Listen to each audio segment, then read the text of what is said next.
नमस्कार, news India देख रहे हैं आप और आपके साथ मैं हूं सुरभि तिवारी। नमस्कार, आपके साथ मैं हूं मोनिका। हरियाणा में कांग्रेस की हार के बाद अंतर कला की स्थिति जो है देखने को मिल रही है और आरोप प्रत्यारोप का दौर शुरू हो गया है।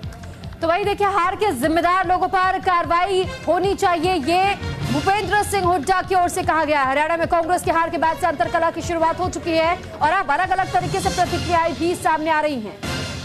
कांग्रेस में आरोप प्रत्यारोप का दौर चल रहा है। भूपेंद्र हुड्डा ने कहा कि हार के जिम्मेदार लोगों पर कार्रवाई होगी। इस बीच देखिए, कुमारी सैलजा ने कहा कि मंथन होना चाहिए। कांग्रेस जो कि आश्वस्त थी अपनी जीत को लेकर, कांग्रेस जो कि कहीं ना कहीं ओवर कॉन्फिडेंट रही और जिसके बाद बड़ी हार का सामना करना पड़ा। कल रुझानों में हमने देखा शुरुआती दौर में कांग्रेस को जीत मिल रही थी और धीरे धीरे ये स्थिति अपने विपरीत हो गई और उसके बाद भारतीय जनता पार्टी को रुझानों में बढ़त मिली और फाइनली जीत हासिल की बीजेपी ने।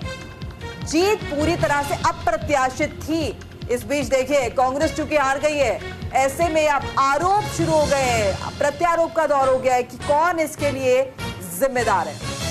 तो बिल्कुल देखिए, तमाम एग्जिट पोल्स में भी यह दावा किया गया था कि दोनों ही जगहों पर कांग्रेस कहीं ना कहीं जीतेगी, जम्मू कश्मीर और हरियाणा में। लेकिन जम्मू कश्मीर में तो गठबंधन की पार्टी जीत गई, यानी नेशनल कॉन्फ्रेंस ऑफ कांग्रेस। लेकिन वहीं हरियाणा में कांग्रेस को हार का सामना करना पड़ गया, क्योंकि एक और हरियाणा में भी कांग्रेस अपनी जीत को लेकर पूरी तरह आश्वस्त नजर आ रही थी और यहां तक भूपेंद्र हुड्डा, दीपेंद्र हुड्डा की ओर से भी यही संकेत मिल रहे थे कि वो बेहद उत्साहित है नतीजों के लिए। लेकिन जैसे जैसे नतीजे सामने आने शुरू हुए, दोपहर 12 बजने तक पूरा उलटफेर की तस्वीर हमने देखी। उससे पहले तक सुबह आपने देखा होगा कि कैसे कांग्रेस को रुझानों में बढ़त मिल रही थी, लेकिन अचानक ही वो तस्वीर पलटी और ऐन मौके पर बीजेपी को जीत हासिल हुई, जिसके बाद से कांग्रेस की ओर से इस पर आरोप भी लगाए गए। यहां तक चुनाव आयोग को तक घेर लिया गया और यह कहा गया कि अपडेट देरी से हो रहा था।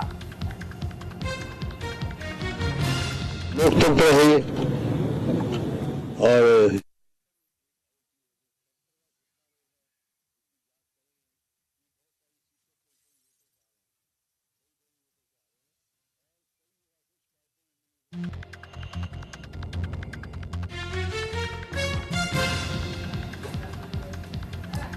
देखिए, कांग्रेस हार गई है और अब सियासत हो रही है और भूपेंद्र सिंह हुड्डा जो कि कह रहे हैं कि जो लोग जिम्मेदार है उन पर कार्रवाई होनी चाहिए। इससे पहले देखिए, कुछ वक्त पहले तक भूपेंद्र सिंह हुड्डा लगातार ये बताते हुए दिखाई दे रहे थे कि ना मैं टायर्ड हूं और ना ही मैं रिटायर्ड हूं, यानी कि मुख्यमंत्री पद का दावेदार थे। तो जीत को लेकर आश्वस्त है कांग्रेस पार्टी की और पूरा फोकस उनका था मुख्यमंत्री पद पर। और शायद यही बड़ी वजह भी बताई जा रही कि पार्टी में सिर्फ ये देखा जा रहा था कि उनका निजी हित क्या है। पार्टी के हित से ऊपर जब निजी हित देखा जा रहा था तो कहीं ना कहीं पार्टी के परफॉर्मेंस पर असर पड़ा, प्रचार प्रसार पर असर पड़ा और वो जो लोगों तक बात पहुंचानी थी शायद वो नहीं करने हो पाई और इसका फायदा भारतीय जनता पार्टी को मिला है।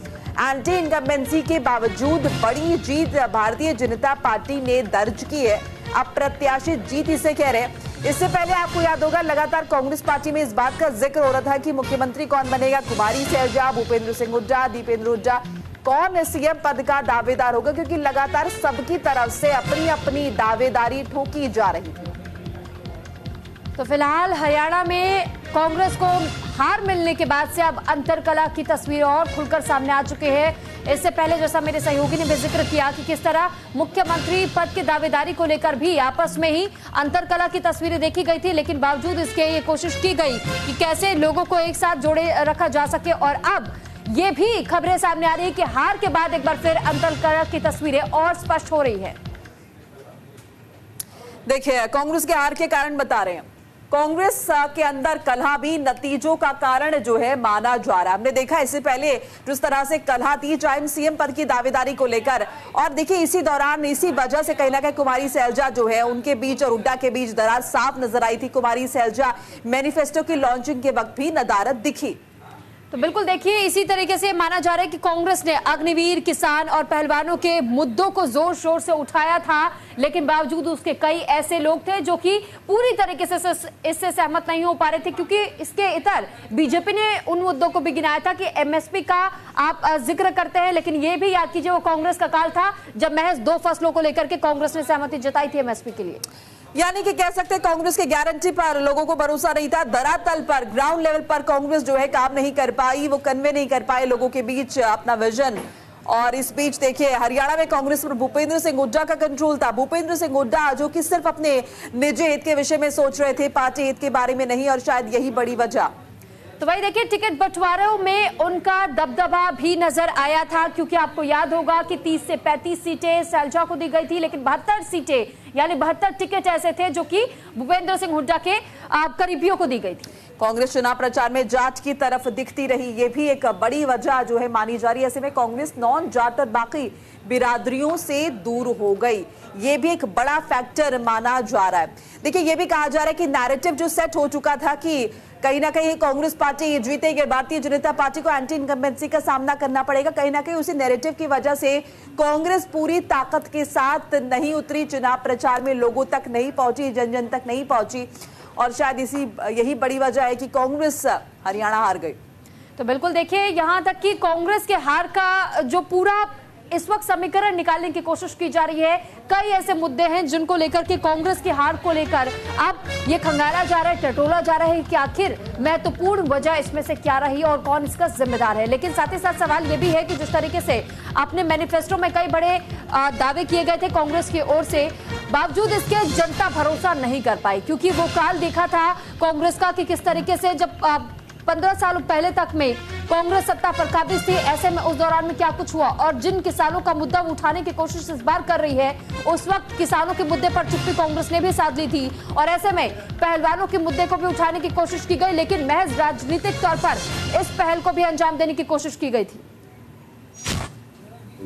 अब लोकतंत्र है ये, और तंत्र एक अलग चीज होती है, तंत्र का कितना रोल है इसकी जांच करेंगे हम, क्योंकि बहुत सारी सीटें थोड़ी थोड़ी वोटर से आ रहे हैं, थोड़ी थोड़ी वोटर से आ रहे हैं, और कई जगह से शिकायतें भी मिली हैं, कहीं बैटरी की शिकायत मिली है, कोई मिली है, और जिस प्रकार से लोडिंग हुई है, मतलब डिले वो हुई है, उसके हिसाब से भी है। लेकिन नहीं आओ, वो हमारे जो है AICC वाले इलेक्शन कमीशन मिलेंगे, सारी बात कहेंगे, लेकिन इसमें कोई दो राय नहीं, आश्चर्यचकित होनी चाहिए। कौन लोग? पार्टी जांच करेगी।